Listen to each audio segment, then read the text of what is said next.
يا رب أسألك التقى في كل حال.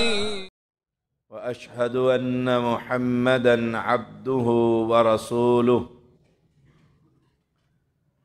أما بعد فإن خير الحديث كتاب الله، وخير الحدي هدي محمد صلى الله عليه وسلم، وشر الأمور محدثاتها، وكل محدثة بدعة، وكل بدعة ضلالة، وكل ضلالة في النار. اللهم صل على محمد وعلى آل محمد كما صليت على إبراهيم وعلى آل إبراهيم إنك حميد مجيد. اللهم بارك على محمد وعلى آل محمد كما باركت على إبراهيم وعلى آل إبراهيم إنك حميد مجيد. فأعوذ بالله السميع العليم من الشيطان الرجيم. أيشركون ما لا يخلق شيئا وهم يخلقون. ہر قسم کی حمد و ثنا، کبریائی اللہ وحدہ لا شریک کے لیے، جو اکیلا یکتا بے مثل اور بے مثال ہے۔ انگنت درود و سلام محمد الرسول اللہ صلی اللہ علیہ وسلم پر، جو کائنات کے سب سے بڑے ہادی۔ اہل اسلام وقت 50 منٹ ہے، اور موضوع کہ عقیدے میں الجھاؤ ممکن ہے سلجھاؤ۔ میں اللہ تعالیٰ کی توفیق سے اور کتاب و سنت کے دلائل سے اس موضوع پر کچھ کہنا چاہوں گا۔ اللہ کریم مجھے حق اور سچ کہنے کی توفیق عطا فرما، اور پھر ہم سب کو اس عقیدے کے مطابق اپنی زندگیوں کو سنوارنے کی توفیق عطا فرما۔ دنیا جانتی ہے، ہر شہر، ہر بستی کوئی ایسی نہیں کہ جہاں پر کلمہ پڑھنے والوں میں الجھاؤ نہ ہو۔ ایک ہی محلے میں اگر ایک مسجد ہے تو اس مسجد کے نمازیوں میں بھی الجھاؤ، اور اگر مختلف مساجد ہیں پھر تو الجھاؤ کی کیفیت بہت خطرناک ہے کہ امت تقسیم در تقسیم کے مراحل سے گزر رہی ہے۔ اہل اسلام اللہ تعالیٰ نے ایک کتاب زمین پر اتاری، اس کا نام ہے احسن الکلام کلام اللہ۔ یہ کلام اللہ تعالیٰ کا کلام ہے، اس کا نام قرآن مقدس ہے، قرآن مجید ہے، اور ایسی کتاب ہے کہ اللہ تعالیٰ نے اس کتاب کی قسم اٹھائی، یاسین والقرآن الحکیم، قرآن مقدس کی قسم اللہ کریم نے۔ اب پہلا مسئلہ یہ کہ جو لوگ اس عقیدے میں الجھے ہوئے کہ اللہ کے ساتھ اللہ کی مخلوق کو شریک کرتے ہیں،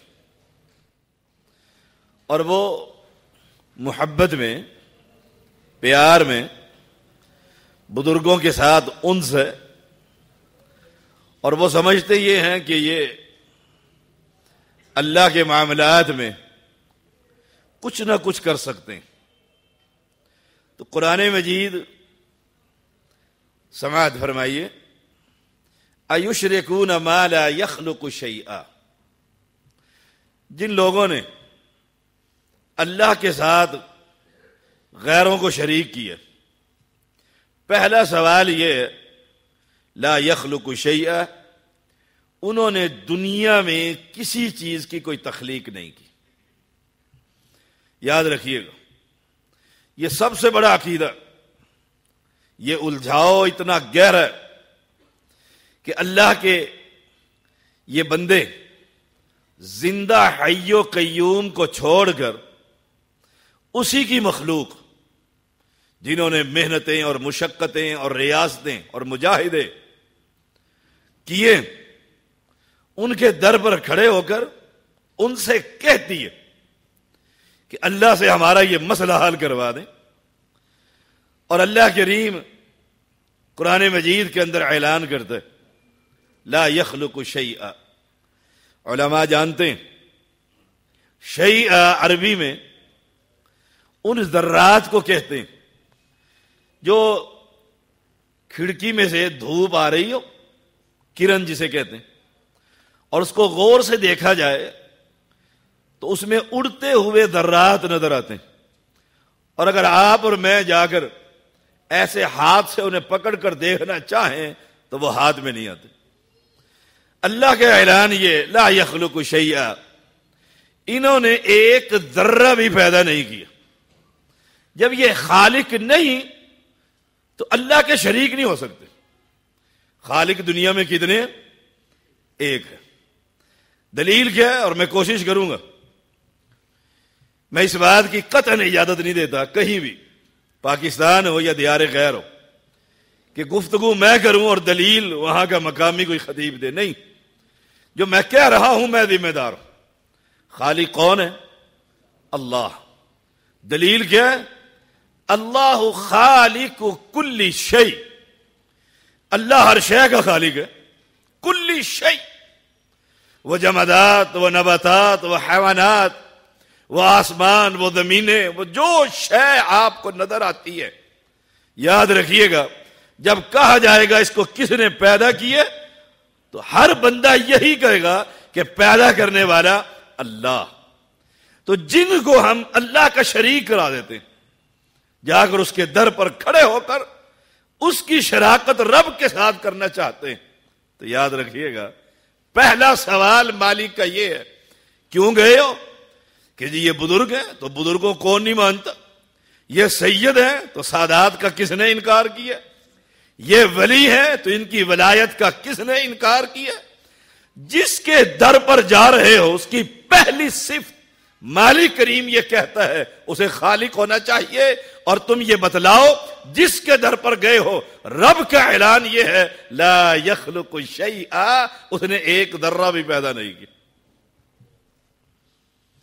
یہ عقیدے کا الجھاؤ ہے۔ میں جو سید کے در پر پہنچاؤں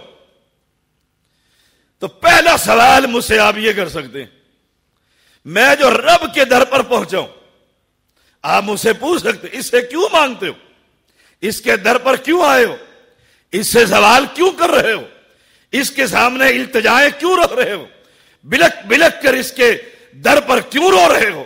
تو میرا جواب ایک ہی ہوگا قرآن کی زبان میں کہ یہ وہ ہے جس نے مجھے بھی پیدا کیا اور کائنات کے ذرہ ذرے کو پیدا کرنے والا، لا يخلق شیئا۔ اور جس کے در پر میں جا رہا ہوں کوئی اور جا رہا ہے، مسلم ہے، کلمہ پڑھتا ہے، لا الہ الا اللہ کہتا ہے، ایک رب کو ماننے والا ہے، نبی کی ختم نبوت پر ایمان ہے، تو ہمارا اس سے پہلا سوال یہ ہے جس سے جا کر تم سوال کر رہے ہو یہ بتلاؤ اس نے دنیا میں کیا چیز پیدا کی، کیا چیز پیدا کی؟ وہ ایک شخص تھا وہ یہ اپنے ساتھ والے کو اٹھا دیں، سو گئے، ان کو ذرا اٹھ کے بیٹھیے جی آپ، تھوڑی سی دیر ہے، تو مغرب ہوئی ہے، عشاء کے بعد نیند آئے گی انشاءاللہ۔ ایک شخص تھا باہر سے پڑھ کر آ گیا، وہ کہتا تھا یہ گھڑی ہے، میں نے دیکھ لی ہے اور میں ایمان لے آیا ہوں، یہ مائک ہے، میں نے دیکھ لیا ایمان لے آیا ہوں، ہر چیز کے مشاہدے کا قائل، مجھے دکھاؤ آسمان ہے، یہ دیکھو آسمان ہے، کہتے ہاں مانتا ہوں۔ ایسے کرتے کرتے وہ کہا کرتا تھا تم کہتے ہو اللہ ہے، اللہ تعالی ہے؟ ہاں ہم کہتے ہیں، ہمارا ایمان ہے کہ ہم اللہ پر قرآن مقدس کا جو پہلا رکوع ہے، پہلا رکوع ہے، کیا کہہ رہے الذین یؤمنون بالغیب۔ آپ سب سے پوچھیں اللہ ہے کہے دیکھے نہیں، دیکھے نہیں، ہمارا غیب پر ایمان ہے۔ وہ شخص جو مسلم پاکستانی پڑھ کر آ گیا باہر سے اور دماغ میں فطور آ گیا، کہتے جو چیز کہو گے یہ فلاں چیز ہے تو مجھے دکھاؤ، میں ماننے کے لیے تیار ہوں۔ اب تم کہتے ہو آسمان ہے، زمین ہے، چاند ہے، ستارے ہیں، دن ہے، رات ہے، دھوپ ہے، چھاؤں ہے، اندھا ہے، نابینا ہے، میں سب کچھ ماننے کے لیے تیار ہوں، لیکن جب تم یہ کہتے ہو اللہ ہے، وہ اللہ مجھے دکھاؤ تو پھر میں مانوں گا کہ اللہ ہے۔ اور ہمارا ایمان ہے ہم یؤمنون بالغیب۔ تو موضوع سے متعلقہ بڑے لوگوں کے پاس گیا، بڑے لوگوں کے پاس آ گیا، ایک مسلم کے پاس، اس نے کہا یہ بھی کوئی مسئلہ ہے، میں تمہیں اللہ دکھا دیتا ہوں، میں تمہیں اللہ دکھاتا ہوں۔ اس نے کہا جی مسئلہ ہی اور لوگ، میں فلاں شیخ کے پاس گیا، فلاں کے پاس، فلاں مسجد، فلاں مسجد، کہا میں ادھر آؤ میں تمہیں دکھاتا ہوں اللہ ہے، میرے ایک سوال کا جواب دے دو میں تمہیں رب دکھا دوں گا۔ وہ سوال اس عقیدے سے متعلقہ جو آج کا موضوع۔ وہ شیخ کہنے لگے وہ نوجوان مجھے یہ بتلا تو خالق ہے یا مخلوق ہے؟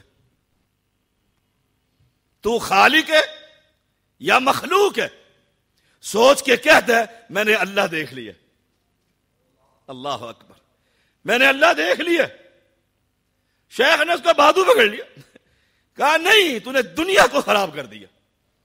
کہتا ہے مشاہدہ کر کے دیکھیں گے، آج میں تجھے مشاہدہ کراتا ہوں، میرے صرف ایک سوال کا جواب دے میں تجھے رب دکھاؤں گا۔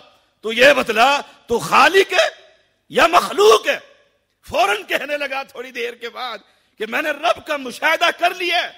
پوچھا اب ان عوام کو بتلا، تو فس کے پاس گیا، اس مفتی کے پاس گیا، اس علامہ، تو اب ان کو بتلا تو نے رب کیسے دیکھا؟ کہا آپ نے کہا کہ میں خالق ہوں یا مخلوق؟ اگر میں یہ کہوں میں خالق ہوں تمہارا اگلا سوال ہوگا کچھ پیدا کر کے دکھا۔ ایشرکون ما لا یخلق شیئا، یہ عقیدے میں الجھاؤ ہے، سلجھاؤ، ہر عقیدے کا سلجھاؤ رب محمد کی قسم ہے اللہ کی کتاب قرآن مجید کے اندر موجود ہے۔ یہ کتاب نور ہے، یہ روشنی ہے، یہ تبین ہے، تبیان لکل شیء، اس میں ہر شے کی وضاحت رب نے پیغمبر کے سینے پر کر دی۔ کہنے لگا میں نے دیکھ لیے، تم یہ کہو گے، اگر میں یہ کہوں میں خالق ہوں تمہارا اگلا سوال ہے کچھ کومپل ہی اگا دے۔ اب میں تمہیں کہتا ہوں عقیدے میں الجھاؤ یہ ہے جس کے در پر جا کر مانگ رہے ہو، سوال کر رہے ہو، عقیدے میں امت کو الجھا دیا ہے۔ میرا پہلا سوال یہ ہے اس بندے نے کیا شے پیدا کی تھی؟ اور قرآن کا اعلان ہے لا یخلق شیئا۔ اور اگر میں یہ کہوں میں مخلوق ہوں، میں تو پیدا کچھ نہیں کر سکتا، میں خالق تو نہیں، انکار کر دیا۔ اگر میں یہ کہوں میں مخلوق ہوں، مخلوق کا مطلب یہ ہے میرا کوئی خالق ہے، تو تم کہو گے اپنا خالق دکھاؤ، میں نے رب کو دیکھ لیا، میں ایمان لے آیا ہوں۔ او اہل اسلام، او اہل ایمان، جن کو جا کر ہم لوگوں کو پکڑ پکڑ کر جگہ جگہ ہر ڈھیری پر جا کر سوال کروا رہے ہیں. سوال سادہ سا ہے، بہت کچھ کر سکتے ہوں گے، کیا ہوگا. سوال یہ ہے، قرآن کہتا ہے لا یخلق شیئا، یہ ایک ذرہ بھی پیدا نہیں کر سکتے. اگر پیدا کیا ہے یہ میدان، یہ گھوڑا، کچھ لا کر تو دکھاؤ. اور اگر نہیں، اور حقیقت بھی یہی. پھر نمبر 2، وَهُمْ يُخْلَقُونَ، میرا رب کہتا ہے جس کو تم نے میرا شریک کر دیا ہے، ایک وقت تھا میں نے اس کو پیدا کیا تھا. وَهُمْ يُخْلَقُونَ، وہ تو پیدا کیے گئے تھے. دنیا کا کوئی ولی، کوئی بزرگ، کوئی درویش، کوئی مجذوب، کوئی سائی، کوئی فقیر، کوئی سید، ایمانداری سے بتلائیے گا، میں خود سید ہوں اور سادات اور اہل بیت کا منکر نہیں. میں تو دنیا میں کسی کیڑی کا بھی منکر نہیں. بزرگوں تو بڑی دور کی بات ہے. ایمانداری سے بتلائیے گا ان کی تاریخ پیدائش ہے؟ ہر بزرگ کی تاریخ پیدائش، تاریخ وصال ہے. تمہاری زبان میں گفتگو کروں گا. ایک وقت تھا یہ دنیا سے پردہ کر گئے تھے، جی کر گئے تھے. جب تاریخ پیدائش ہے وَهُمْ يُخْلَقُونَ، پھر قرآن کہہ رہا ہے ان کا وہ خالق ایک اللہ ہے جس نے ان کو بھی پیدا کیا. ان کے در پر جا کر کیوں مانگتا ہے؟ مسجد کے در پر جا کر مانگ، تیرے اس عقیدے کا سلجھاؤ اللہ کی کتاب کے اندر موجود. نمبر 2، نمبر 3، جن کے جا کر میں راضی کر رہا ہوں، نظر دے کر، نیاز دے کر، نذرانے دے کر، چڑھاوے چڑھا کر، جس طرح بھی میں انہیں راضی کرتا ہوں. قرآن کا اعلان، ایمانداری سے بتلائیے، دھرتی پر اللہ کی کتاب سے بہتر بھی رب نے کوئی کتاب اتاری ہے؟ نہیں. یاد رکھیے. آپ کو یاد ہو، آپ مسلمان ہیں، عیسیٰ علیہ السلام دنیا میں آئیں گے. ہمارا ایمان ہے وہ دمشق کی جامع مسجد کے سفید مینارے پر اتریں گے، وہاں پر اتریں گے. عیسیٰ علیہ السلام جب وہ دنیا میں آئے تھے تو ان سے پہلے موسیٰ علیہ السلام کی تورات اور ان کی انجیل، کمال دیکھیے قرآن کتنا خوبصورت. اب جب عیسیٰ علیہ السلام دنیا میں آئیں گے، تورات کا حکم چلائیں گے؟ نہیں. انجیل چلے گی؟ نہیں. ہم مسلم کا ایمان ہے کہ دھرتی پر تورات، زبور، انجیل، صحیفے ابراہیم علیہ السلام کے ہوں، خلیل اللہ کے ہوں یا کلیم اللہ کے ہوں، قرآن کے آنے کے بعد اب ان پر عمل نہیں ہو سکتا. ان کی عزت اور احترام ہمارے دل میں. اللہ نے وہ وعدہ بھی پورا کر دیا. قرآن کے اندر ہر عقیدے کا سلجھاؤ ہے جس میں الجھاؤ ہے. عیسیٰ علیہ السلام جب دنیا میں آئیں گے، 2 کتابیں تو وہ دنیا میں، قرآن کیا کہتا ہے؟ وَيُعَلِّمُهُ الْكِتَابَ وَالْحِكْمَةَ وَالتَّوْرَاةَ وَالْإِنجِيلَ. تورات موسیٰ علیہ السلام کی، انجیل عیسیٰ علیہ السلام کی. اب جب دوبارہ اترنا ہے، نہ تورات چلے گی نہ انجیل چلے گی. وَيُعَلِّمُهُ الْكِتَابَ وَالْحِكْمَةَ، اللہ نے یہ کلام اللہ بھی پڑھا دیا اور اس کی شرح تشریح میرے محمد کی حدیث بھی پڑھا دی صلی اللہ علیہ وسلم. تو نمبر 3، جن کو جا کر تم نے اور میں نے، کلمہ پڑھنے والوں نے اللہ کا شریک کر دیا، قرآن کیا کہتا ہے؟ وَلَا يَسْتَطِيعُونَ لَهُمْ نَصْرًا، وَلَا يَسْتَطِيعُونَ لَهُمْ نَصْرًا. قرآن کا اعلان یہ ہے، وہ کہہ رہا ہے قرآن کہ یہ تمہاری کوئی مدد نہیں کر سکتے. دیکھو سلجھاؤ ہے کہ نہیں اللہ کی کتاب کے اندر؟ تمہاری یہ کوئی مدد نہیں کر سکتے. میری تو مدد کرتے ہیں، ہر جمعرات کو آتے ہیں، سلام دیتا ہوں، نذرانے دیتا ہوں. قرآن سچا یا آپ سچے ہیں؟ قرآن سچا. جب رب نے کہہ دیا ہے جس کو تو نے کھڑے ہو کر اللہ کا شریک بنایا ہے، وَلَا يَسْتَطِيعُونَ لَهُمْ نَصْرًا. اس لیے مجھے نہیں یاد، شعور کی حالت سے لے کر آج تک، آج کی تاریخ تک جب سے رب نے شعور دیا ہے. دوران تعلیم میں نے دنیا بھی پڑھی اور ریگولر پڑھی، اور میں یونیورسٹی کے اندر رول نمبر 1 تھا، ٹاپر تھا. دین کا بھی میں طالب علم ہوں. شعور کی حالت سے یہ لوگوں کو سبق پڑھاتا آ رہا ہوں کہ وَلَا يَسْتَطِيعُونَ لَهُمْ نَصْرًا. جن کو تم نے اللہ کا شریک بنایا ہے، وہ کوئی زندہ یا کوئی فوت شدہ، اپنا یا کوئی غیر، قرآن کا اعلان ہے، وہ تمہاری مدد نہیں کر سکتی، مدد نہیں کر سکتی. سادہ سا ترجمہ ہے، جس سے مرضی کروا لو، جس سے مرضی کروا لو. اچھا تمہاری نہیں کر سکتے، اپنی تو کر سکتے. آدمی دوسرے کو نفع نہیں دے سکتا، لیکن اپنی جان کو تو سردی سے بچا سکتا ہے، اپنے آپ کو تو نفع دے سکتے. لیکن جن کو ہم نے رب کا شریک بنا دیا ہے، قرآن کہتا ہے وَلَا أَنفُسَهُمْ يَنصُرُونَ، وہ اپنی مدد بھی نہیں کر سکتے. اللہ اکبر. اب اللہ کی کتاب سچی یا مسلمانوں کو لڑانے والوں کی باتیں سچی؟ اللہ کی کتاب سچی، اللہ سچا ہے، کتاب سچی ہے، اور قرآن کا اعلان ہے وَمَنْ أَصْدَقُ مِنَ اللَّهِ قِيلًا. اللہ کی بات سے سچی بات کس کی ہو سکتی؟ سبحان اللہ. کون ہے سچا اللہ کی کتاب کے مقابلے میں؟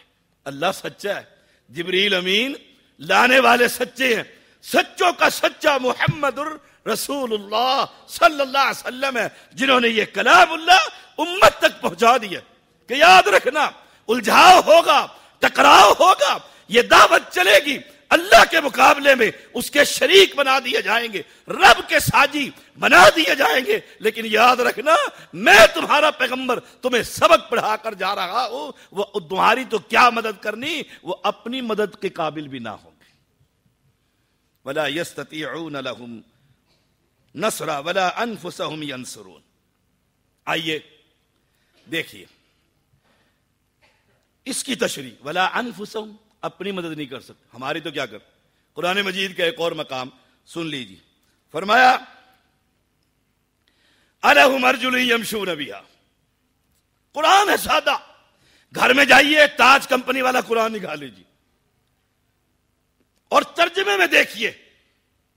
اگر ترجمے میں میں کہیں ڈنڈی مار رہا ہوں، فراڈ کر رہا ہوں، آپ کو میرا خون بھی معاف ہے، اس سے آگے تو کچھ نہیں ہو سکتا. سادہ ترجمہ جا کر أَلَهُمْ أَرْجُلٌ يَمْشُونَ بِهَا. کیا واسطے ان کے پاؤں ہیں؟ یہ پاؤں تو ہیں، دفنانے سے پہلے ان بزرگ کو غسل دیا تھا، پاؤں تو تھے. يَمْشُونَ بِهَا، چلتے تھے وہ ان پاؤں کے ساتھ؟ نہیں، اب نہیں چلنے کے قابل. اب چارپائی پر آ گئے. وہ میں سید ہوں یا میرا بابا، آپ ہو یا آپ کے بڑے، جن کو نہلانے کے لیے تختے پر ڈال دیا گیا ہے، وہ اپنے پاؤں بھی ہلانے کے قابل نہیں. کیا کرتے ہوتے ہیں جلدی جلدی جو قریب ہوتے ہیں نا وارث، وہ کیا کرتے ہوتے ہیں، وہ ایسے کر کے آنکھیں کھلی رہ جاتی ہیں، روح نکلتی ہے قدموں سے. دیکھیے گا، میں پریکٹیکل آپ کو سمجھا دوں. ایسے نکلتی جاتی ہے یہاں تک آ کر، پھر یہاں سے جب نکلتی ہے تو یہ آنکھیں اس روح کو جاتے ہوئے دیکھ کر یہیں پر ٹھہر جاتی ہے، یہیں پر ٹھہر جاتی. پھر آپ اور میں کیا کرتے ہیں، جلدی سے بھاگ کر کاٹن روئی لے کر اس کی یہاں بند کر کے آنکھوں پر رکھ دیتے ہیں کہ آنکھیں کھلی نہ رہ جائیں. ہائے ہائے، قرآن بہت خوبصورت کتاب ہے. أَلَهُمْ أَرْجُلٌ يَمْشُونَ بِهَا أَمْ لَهُمْ أَيْدِي يَبْطِشُونَ بِهَا. اس کے ہاتھ ہیں اور ہاتھوں میں اب پکڑنے کی طاقت نہیں ہے. اگر طاقت ہوتی تو کوئی شخص بھی ان کو اس تختے میں میں نہیں ڈال سکتا. ڈال سکتا ہے. أَمْ لَهُمْ أَعْيُنٌ يُبْصِرُونَ بِهَا، آنکھیں بھی ہیں دیکھنے کے قابل. لا يبصرون بها، اب ان آنکھوں میں وہ نور نہیں، وہ روشنی نہیں جو بچے کو پہچان لیا کرتی تھی. وَلَهُمْ آذَانٌ يَسْمَعُونَ بِهَا، کان ہے لیکن قوت سماعت آئے. 4 چیزیں ہیں.